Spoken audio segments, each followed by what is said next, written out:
Okay, I'm glad you're here this evening. What we're going to do this evening is talk about the Bible's medical foreknowledge. I want to begin by just stressing, we want to be honest, we want to be objective, we want to be fair, we want to look at the evidence and ask, is this book from God? Can you believe it or not? That's the question. I think we have to be rational. We're going to talk about this fellow first. This is George Ebers. George Ebers was a professor, and you notice his signature is at the bottom, and there's no E down there, so it's a hint that it's probably German, and it is. He was a professor in Germany back in the 1800s. He taught Oriental languages, he taught archaeology, he taught Egyptology, and he had a real interest in increasing people's knowledge of ancient Egypt. And he was convinced he couldn't do it just through his scholarly work, and so he began writing historical novels. And they were also romance novels. And the end result was he became wildly popular. His book sold like crazy, and so he was very, very popular.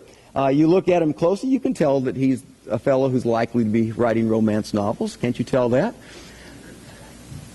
George Ebers is famous, though, not for that so much today as for something connected with this material. This is papyrus. Some of you have seen papyrus, some of you may not have. Today you can buy these in Egypt almost anywhere. They typically print something like this on one side, but I'm interested in the back side. Papyrus comes from papyrus reeds. You just cut the reeds down, you slice them, you lay them across, you smash them, you lay some up and down, some across, and it makes paper. This is the paper of the ancient world. All papal bulls coming out of Rome were on papyrus through the 11th century. And I've taken a ballpoint pen and written on this. It works fine. You can wad it up. It's quite sturdy. And then open it up and still write on it. It's quite sturdy stuff. And it lasts if it's in a dry climate. Now, if we talked about Tanis or Avaris or Pi-Ramses, those were cities that were capital cities in the delta of Egypt. And they don't get a lot of rainfall. They get about 4 inches a year. And because they get 4 inches a year, we've never discovered a single papyrus roll in any of those cities. Those were large population cities at one time, and we have never found a single scroll. But down at Thebes, when you go south, here's Thebes right across from Luxor, they get virtually no rain. And consequently, things last. And there was a scroll that is reported that was discovered between the legs of a mummy. And George Ebers had people approach him from time to time when he went to Egypt for his work, for his study, and ask him if he'd be interested in buying one of these antiquities. Usually he was not. But on this day, someone presented him a papyrus scroll, and he looked at it, and he knew it was the most valuable thing he had ever seen. We call it today the Ebers Papyrus, the Ebers Papyrus. And it is still the longest medical book from the ancient world. It is the most important by far. Here are the first 2 pages of the Ebers Papyrus. And well preserved. George Ebers bought it.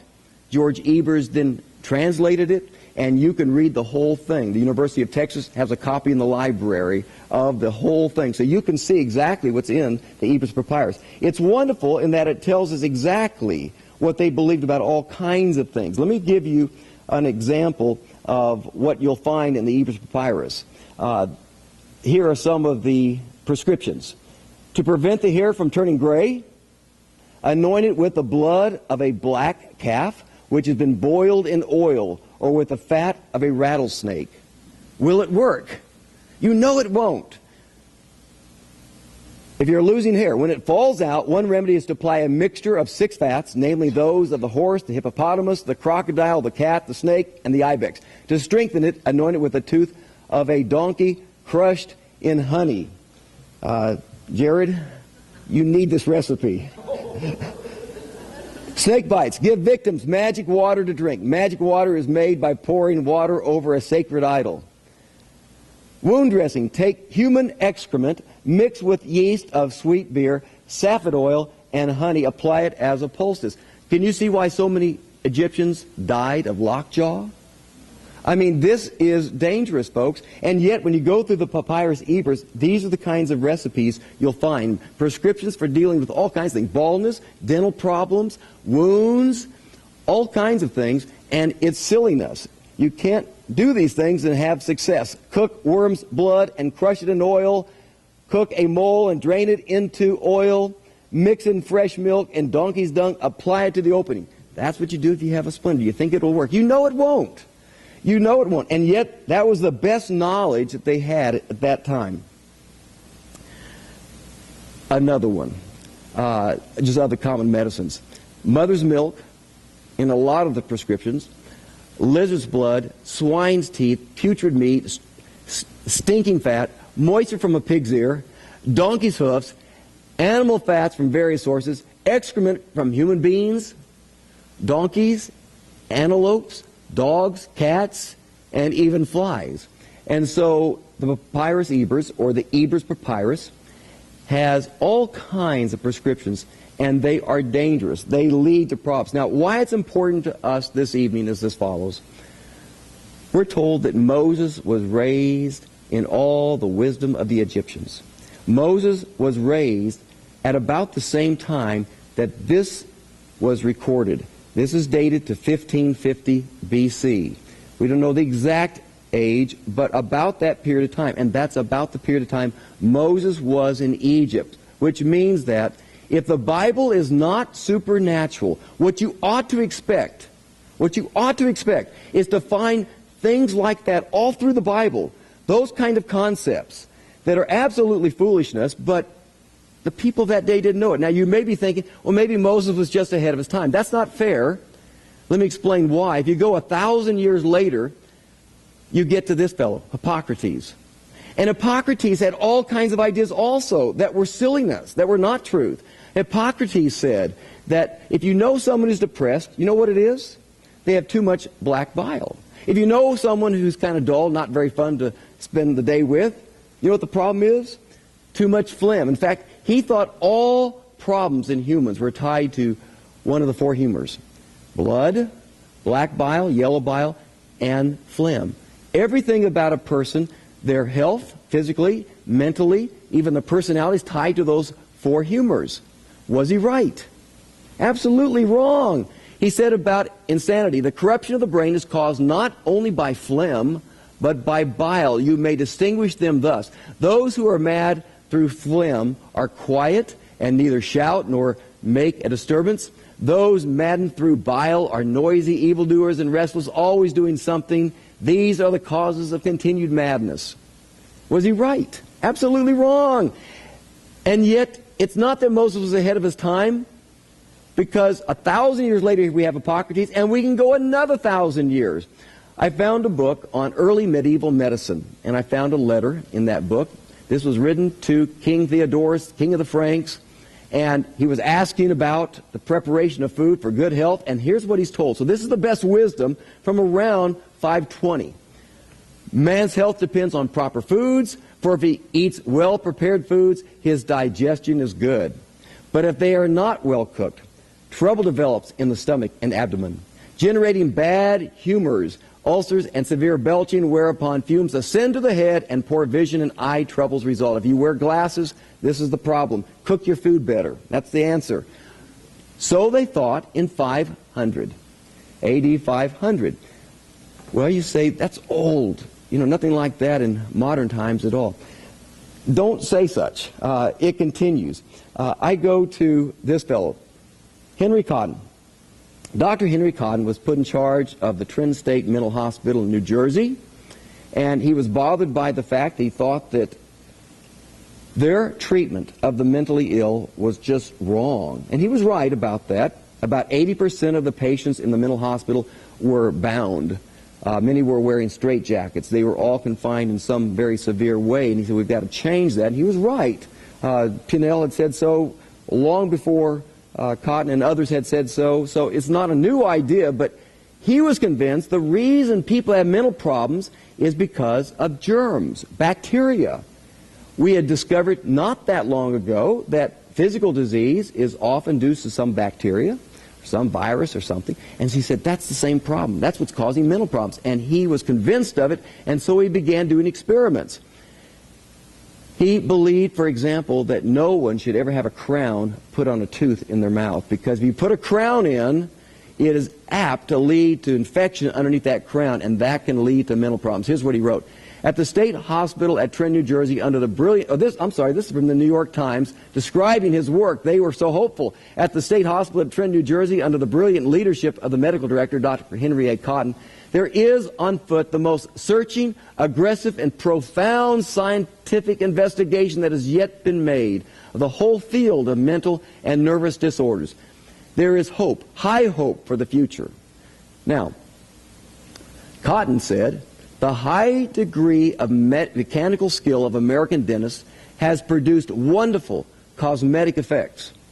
But unfortunately, the teeth had been treated without regard to the individual as a whole, and without realizing that in their worthy efforts to save teeth, incalculable damage has been done. And he's speaking of mental damage. How many of you have crowns in your mouth? Lots of you, right? Yeah, okay. Do you realize you're setting yourself up for insanity by allowing that to happen? You don't believe it? I don't either. But during the 20th century, this was believed. This fellow was still employed by the state hospital when I was born. This is not that long ago. He writes, the tonsils are fully as important as the teeth. Why did he say so? Because after he pulled teeth out of all these patients in the state hospital, they were still insane. And he said, there must be something else. There's some other infection, there's some other bacteria. So he began taking out tonsils. Then he wrote, the tonsils are fully as important as the teeth, for among the psychotic group, very few, if any, patients have had their tonsils removed in childhood. We have found that many patients have been prevented from recovering from the fact that an error in the diagnosing of infected tonsils was made, thus allowing an infected tonsil to remain. So he takes out tonsils, he takes out teeth. Still, he has patients who are insane. So he does what? He writes, the infected cervix is frequently overlooked and if not attended to, in spite of the fact that infected teeth and tonsils have been removed, the patient's recovery will be hindered. Even then, they still were insane. And so he said, we've got to do something. And so he started looking for other causes. In some cases, a chronic infection of the appendix is found to be the cause of the trouble. But in others, the condition is more extensive, and the right side of the colon may be seriously involved. This fellow was taking out colons, gallbladders, appendixes. He was taking out half people's body. He had a death rate. About 4 out of 10 were dying under his effort to help them. And yet he reported that this is really working. He wasn't seeing accurately. He was not correct about what he was doing, but he believed that he was doing some good. Now, Kaylin, now's the time to come on up. I need your help. We're going to talk about therapeutic touch, because even today there is silliness out there. All kinds of silliness. What I want to do is demonstrate therapeutic touch. Turn around here, and I'm going to demonstrate what is going on all over America today and all over the world today. This is called therapeutic touch. What we do is simply recognize that there's energy in our universe, positive and negative energy, and when people get sick, it can well be because of negative energy. They don't have well balance. And so we image. So if she has maybe some infection and it causes heat, I will image blue, and I will begin to absorb that negative energy like this, and I will then shake it out, and then absorb and focus here, and then I will record that I have done therapeutic touch. If I have a physician who doesn't mind that, if I have a physician who minds that, I'm in trouble. So, now, did you feel anything as I did that? Say no. No. Okay, good. Because, okay, that's good. Thank you, Kaylin. Yeah, that's it. That's it. That's all I needed. Because I once was doing that. I'd gone to a conference. This is 1991. I came back. I went to my college class, a class made up of almost all nurses. I had one of them come to the front. I explained what therapeutic touch was about. I began doing it, and as I began, she said, "Oh, I feel it. Oh, that feels good. Oh, that's great."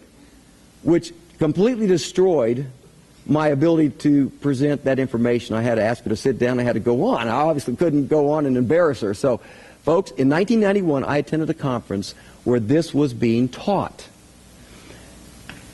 the professor teaching this, I mean, these are all people who are educated. These are all doctors level people or master level people.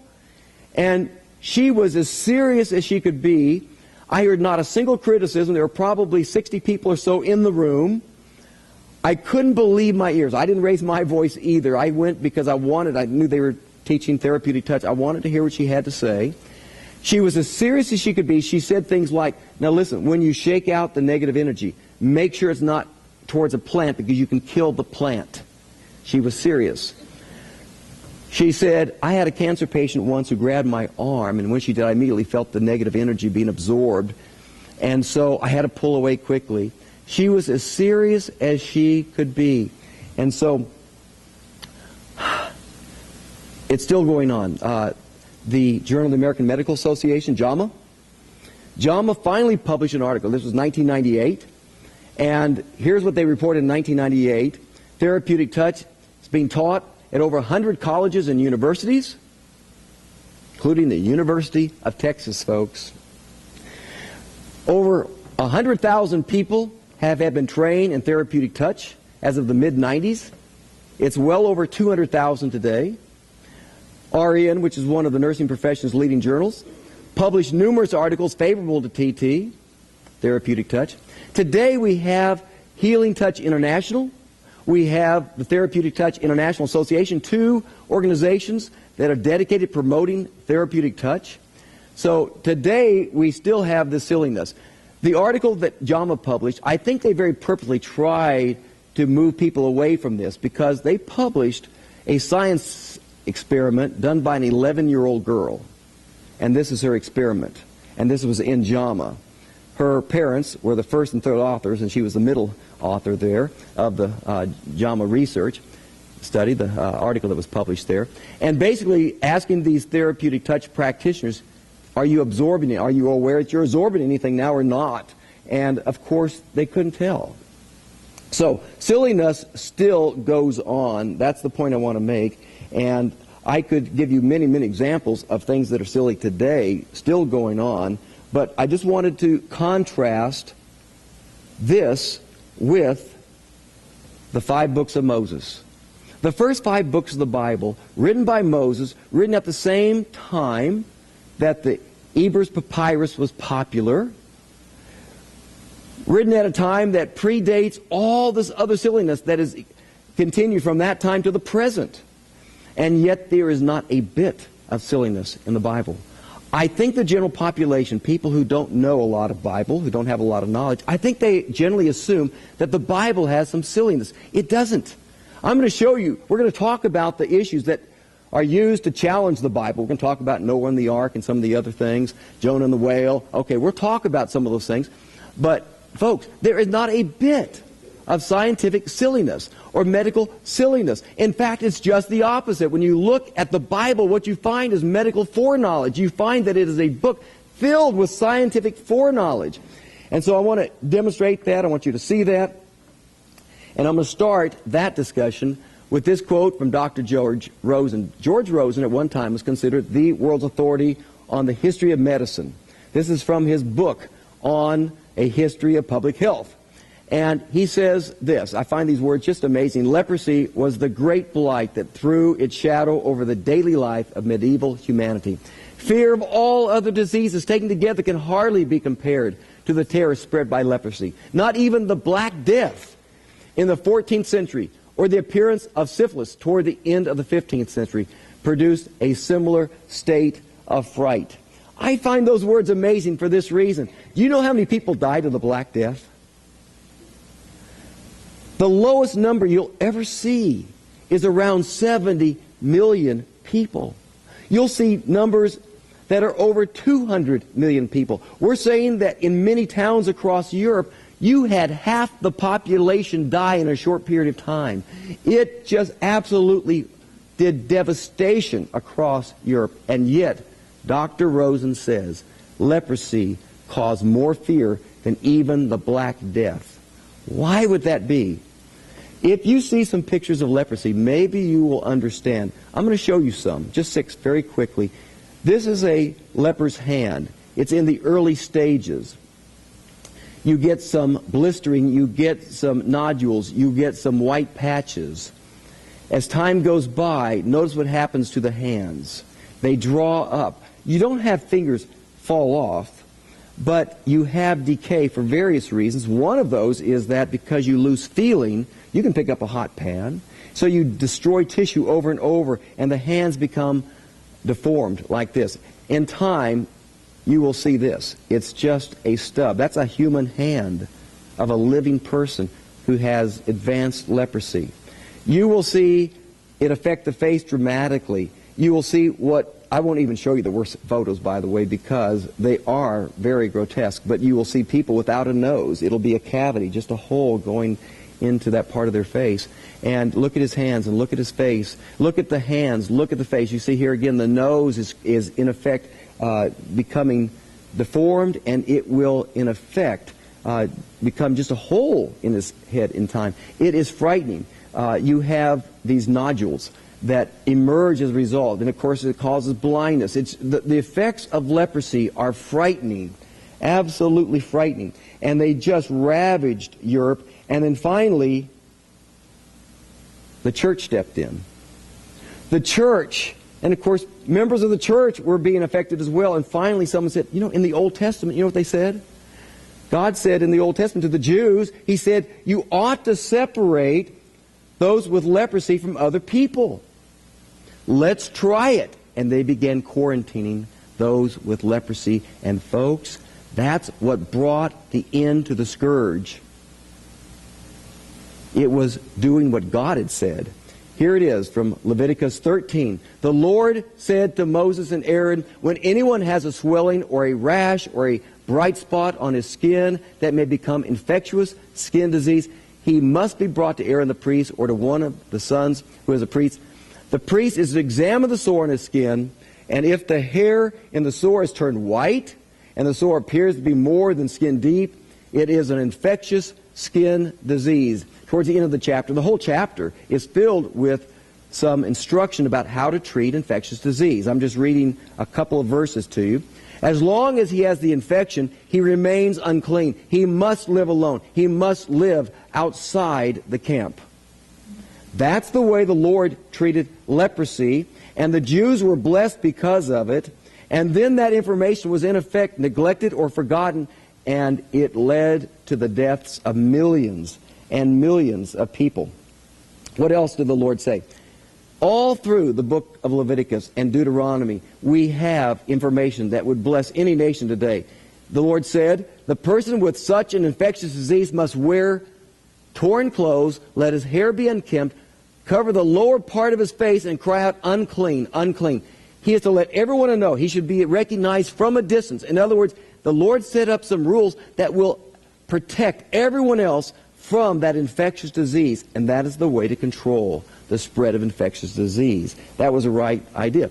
Today, we still say, listen, if you have something that's catching, cover your mouth. We used to always do it like this, with your hand right in front of your mouth. Today, we recognize that people shake hands, people touch doorknobs, etc. And so the government poster, this is put out by our government, says, hey, let's do it in a different way. Cough back here, or wear a mask. And of course, when we have diseases emerging today that really are scary, like the bird flu in Asia, what do you see? You see people wearing masks everywhere. That's not unreasonable. As that becomes a very, you have to understand, these viruses can change very quickly. Bacteria can change quickly. One of the remarkable things is last year, a little bit of leprosy was found in a skull from someone who died during the great outbreak in Europe. You realize that that bacteria is essentially unchanged. It's still the leprosy of the Middle Ages. And you say, well, why aren't we so worried about it today? Well, in parts of the world, in India and China and Brazil, there is a lot of leprosy, relatively quite a bit. But it's not like the outbreaks we had in the past. But the answer is this. You have resistance. 95% of us have resistance to leprosy. It was such a scourge. Our bodies finally, God made our bodies in this way, so they develop the ability to develop some immunity to disease. We have resistance to leprosy, or else it would be a scourge. It will be again. We have 11 different strains of it, 2 of which now are no longer responding to drugs well. And that is true of more and more disease. So as bird flu develops into a bad, very virulent kind of a virus, it's not there yet, but someday that's going to happen. It will lead to deaths of millions of people again. That's coming. And when it comes, what should we do? And the answer is, we better follow God's instructions. God says also, burn contaminated clothing. God says, shave and wash those who have been sick. Does this sound like the Ebers Papyrus? You take some animal dung and you smear it on. You take the oils or the fats of an animal, the blood from... No. No, what God said makes sense. It's logical. It fits modern science. It works. Now, I want to share about this fellow. Some of you may recognize him. This is Ignaz Semmelweis. And I always almost hurt when I tell his story because he was persecuted for what he did. Understand, this is during the 1800s, the 1840s in fact. He was working in Austria, in Vienna. Vienna at that time was one of the richest cities in the world, most cultured cities in the world. When Johann Strauss was writing his waltzes. This is when all the palaces were being built and parties. This was a modern city, and it had what was considered the best hospital in the world. This fellow, Semmelweis, worked there. And the way things worked back then, when patients died, they always did autopsies in order to learn more about anatomy and what's causing the death and so forth, to learn. And so he would walk in every morning to the morgue, and he would examine those bodies with bare hands with all the medical students. And so they're learning about the human body. They would go from the morgue to the obstetrics ward, and they would then help these women who are about to give birth with hands that had never been washed. The result was that something like 1 of every 8 women who ever went to the hospital to give birth died. I've always been amazed that so many died and yet women kept coming. I suppose they didn't publish the numbers. I don't know how to explain it exactly, but over and over, women who would come, they would die. We know in part because Semmelweis started keeping records. He got suspicious, and he decided, you know what we're going to do? We're going to go to the morgue, and then we're going to wash our hands before we go to the obstetrics wing.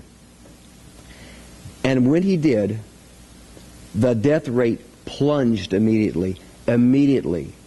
And so he knew something is going on. He didn't really know about the bacteria. He didn't understand what was going on. He knew something was going on.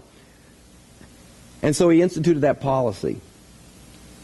And then in 1847, there was one woman in the obstetrics wing that got sick and died, and 11 of the other 12 women who were in there also got the disease and died.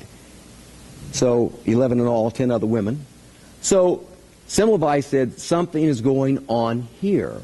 And he said, let's start washing our hands after examining each and every woman. All of you know that makes sense. All of you have enough knowledge today. You know that makes sense. The result for Semmelweis was, I think the study of Semmelweis is really more a study of pride than anything, because the other physicians in the hospital really were upset. In effect, he's saying he's practicing better medicine. He's maybe even implying that they had killed patients because they didn't do it his way. In the end, they did not renew his contract, and he had to leave the hospital. Here's this fellow who was truly a pioneer, a fellow who believed in doing research. He kept careful numbers on what was happening. He had proved that what he was doing was working, and yet he lost his job over it. He went to Budapest. He started the same effort there, washing hands, and the death rate there began to drop as well. Folks, what would God say about going to a person who has died, examining their body, and then going to a woman who's about to give birth? What would God say about it? We go to Numbers 19. It says, whoever touches the dead body of anyone will be unclean for 7 days. Once you touch a dead body, you cannot touch another person for 7 days. If the people in Vienna had simply followed this instruction from God, none of those many, many women would have died. That was the answer, and they just didn't know it. I have an image here of a ash hopper. I wonder if any of you have ever seen one. Very possibly no one. But let me tell you something. Your great-grandparents, all of them probably, have used an ash hopper. What in the world is an ash hopper? It's where you take the ashes from your fires and you put it in the hopper made out of wood. Ash won't affect that wood. And you pour water in it, and out comes what we call lye. Lye is very caustic.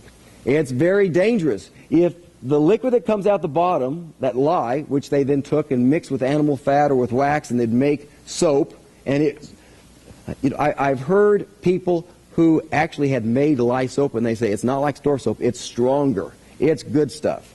So if you took that lye that comes out of a hopper and you were to splash it into your eyes accidentally, you would immediately go blind. Instant blindness. It is that caustic. If you were to get it on your skin, it would burn.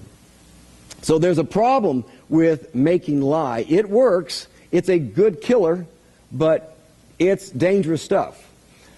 A better solution, if you want something that'll clean your hands and kill the germs, etc., is just take some ash and mix it with water, just some ash. Then you have a little bit of diluted, in effect, lye. That is exactly what my grandfather, he was the one who taught me about this. I was actually sprinkling tomato plants with a chemical because we had bugs in our tomato plants. It was in his backyard, and he said, that's not how we used to do it. Let me tell you what we used to do. We'd take some ashes, we'd mix it in water, we'd sprinkle the tomatoes with it, and it would kill any bug. He said it works well, and you don't have to worry about the chemicals you're using. So he thought I was doing it wrong, and he had a better solution. I didn't even know about this passage at the time. For the unclean person, put some ashes from the burned purification offering into a jar and pour fresh water over them. The man who is clean is to sprinkle the unclean person on the 3rd and 7th days, and on the 7th day he is to purify him. The person being cleansed must wash his clothes and bathe with water, and that evening he will be clean. So you've touched a dead body. Folks, you can stop the spread of germs because God said to his people, after you become unclean in any way, then you take ashes and you put it in fresh water and you make a solution there, and then you sprinkle this on your clothing and your hands and your body, and then you take a bath and you wash your clothes. And this was all written 3,500 years ago. Is it fair to say Moses was just lucky he got some things right? No, folks, this is from God. I think that's the fair conclusion, that God understands microbiology. God understands all this, and he's shared it with us if we simply read the book. Other things we can read in Leviticus, Numbers, Deuteronomy. Here are some. Containers without lids in the presence of a dead person are considered unclean. Is that wise? Do not eat anything found already dead. I mean, would you do that today? You come across a deer and it's dead already. Would you say, I think I'll eat some of that? No. You know what happens. Cover blood with dirt. Why would you do that? You know all the pathogens from those who have died. They're in the blood. And so you don't, I mean, blood is dangerous stuff. It is not clean. It's dangerous. God says, cover excrement with dirt. If the world would just do that, just that, it would save countless lives every year today, still. Still. Do you know how many rivers in our world get polluted because we have an overflow of sewage somewhere? It's constant. I grew up on the coast of California, and every now and then we'd have a sign that says you can't get in the water because the Santa Ana River that came through Orange County and entered into Huntington Beach, folks, every now and then there'd be sewage that would get in there, and there would be signs that you can't go in now.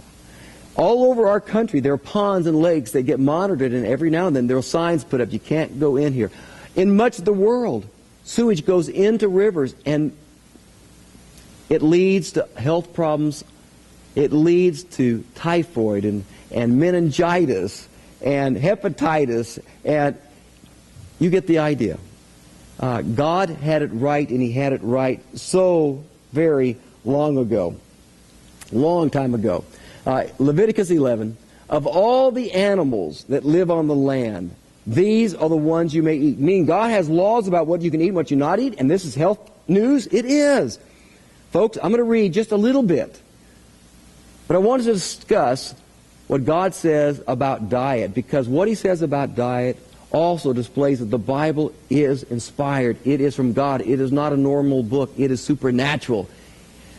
Of all the animals that live on the land, these are the ones you may eat. You may eat any animal that has a split hoof, completely divided, and that chews the cud.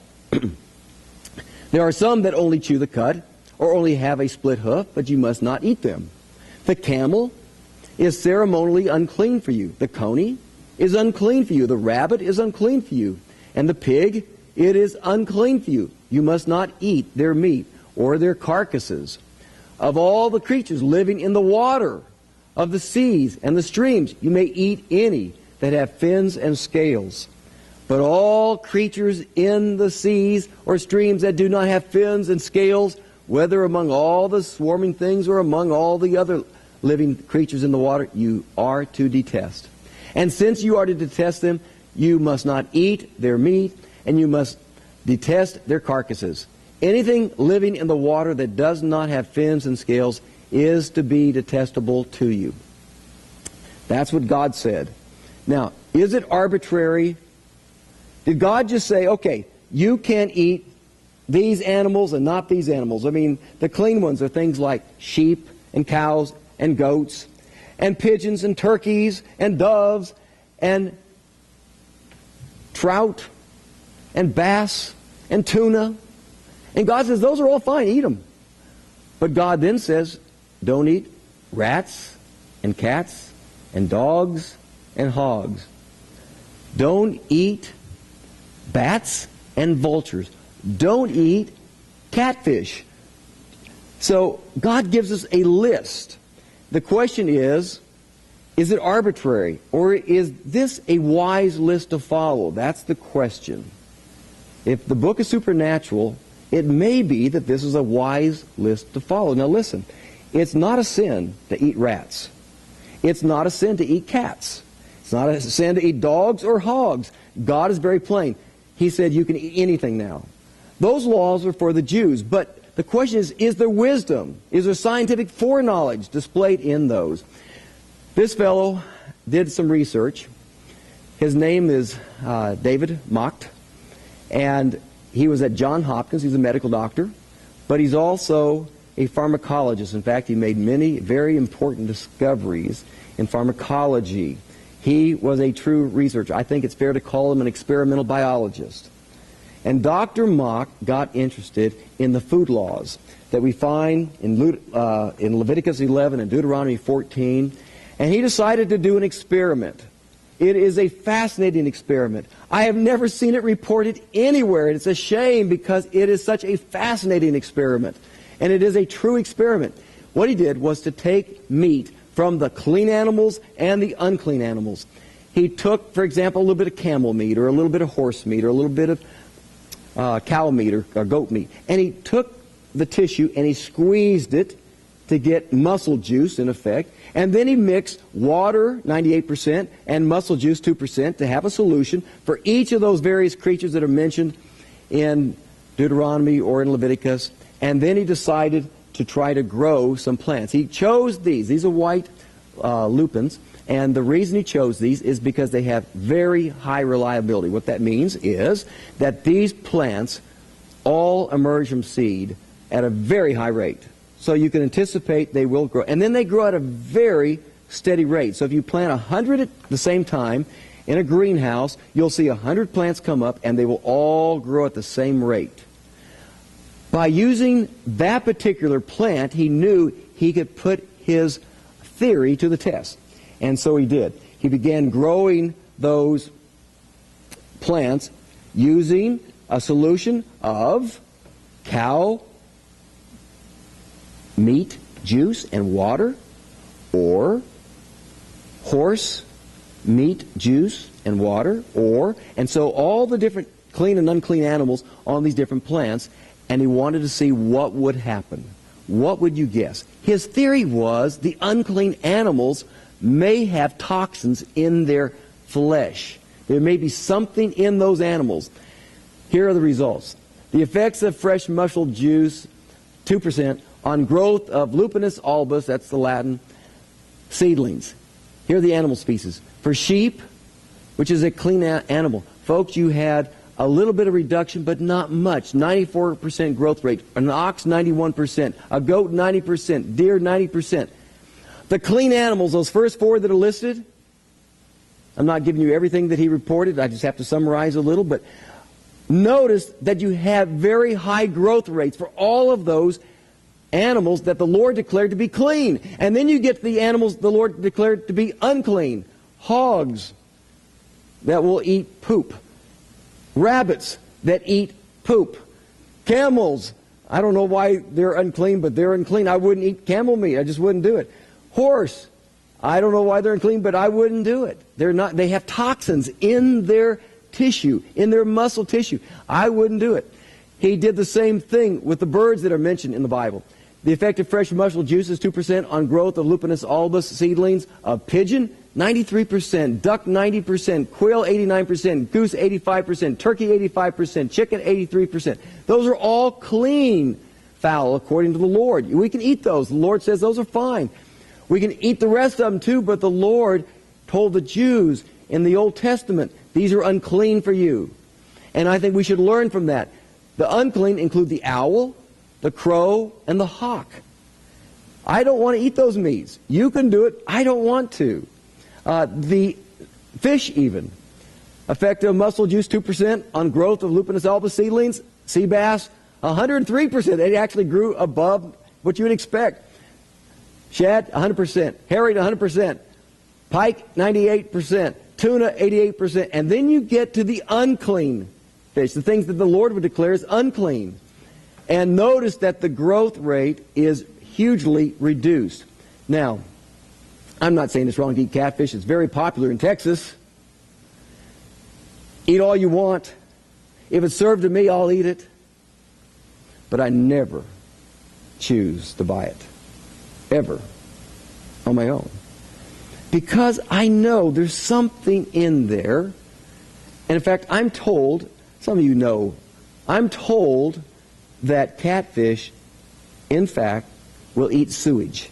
Is that right? Some of you who know, is that right? Okay.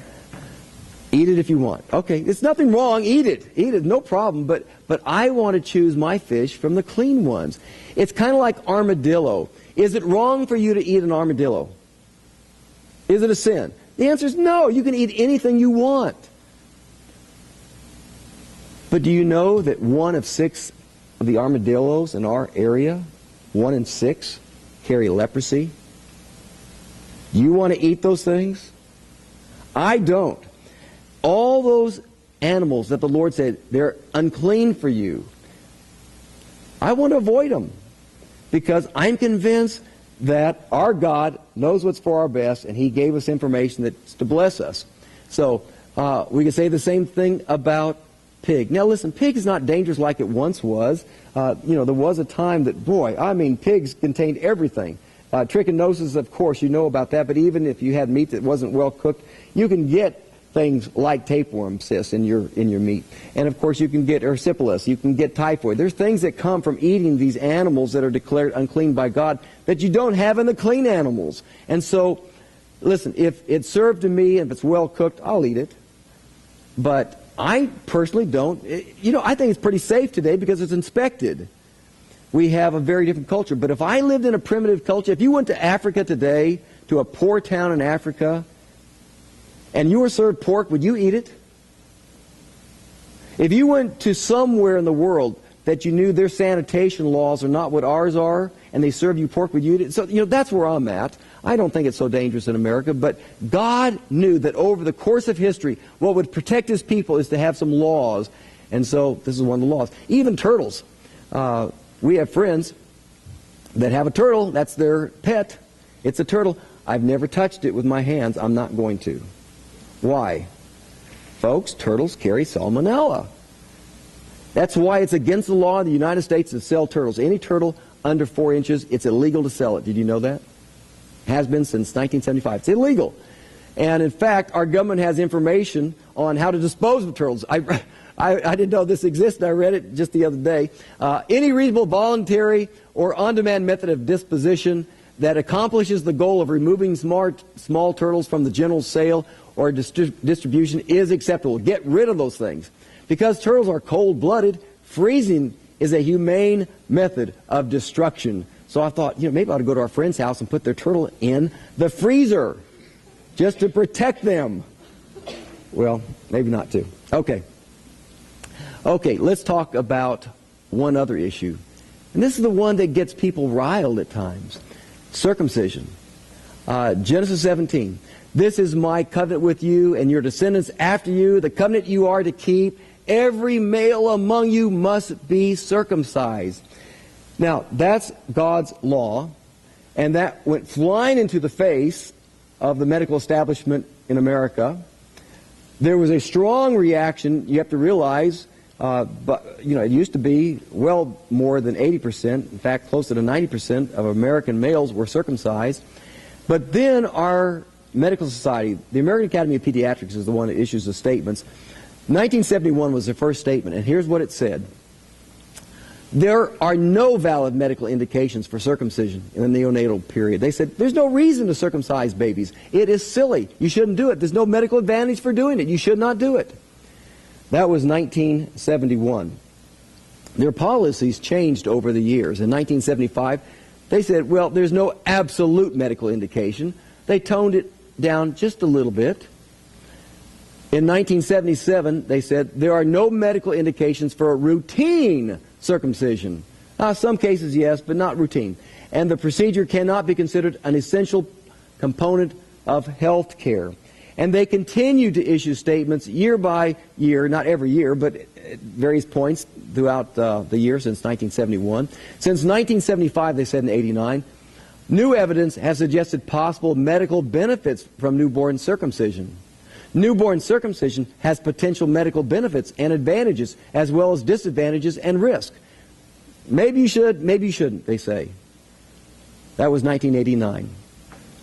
And then the policies continued to come out. There was one issued in 97, in 99, in 2000, 2005, 2012. And then we read in this last one in 2012, back in 2012, systematic evaluation of English language peer-reviewed literature from 1995 through 2010 indicates that preventive health benefits of elective circumcision of male newborns outweigh the risk of the procedure. In other words, they are now recommending, again, routine circumcision of newborn baby boys, because the health benefits are real.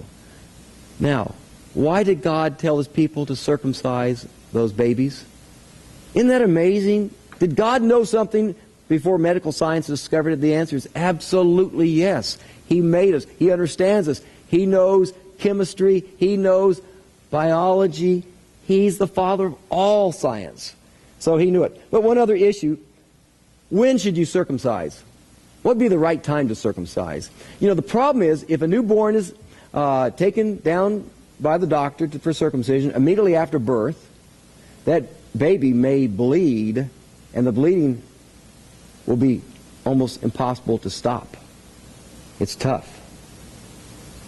Because they have to have vitamin K in their body. They have to have prothrombin in their body in order for the blood to coagulate. And at birth, folks, we don't have much vitamin K in our body. It takes bacteria in our intestines interacting to create vitamin K, and that doesn't peak until between the 5th and 7th days. And so I would say if it doesn't peak until the 7th day in some babies, wait until the 8th day to circumcise. Does that make sense? Or you can look at prothrombin.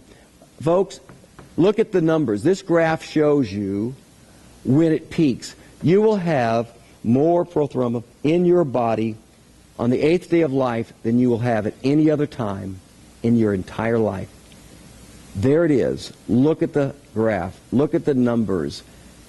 Now, clearly, from a medical standpoint, the 8th day of life is by far the best day of a person's life for circumcision to occur.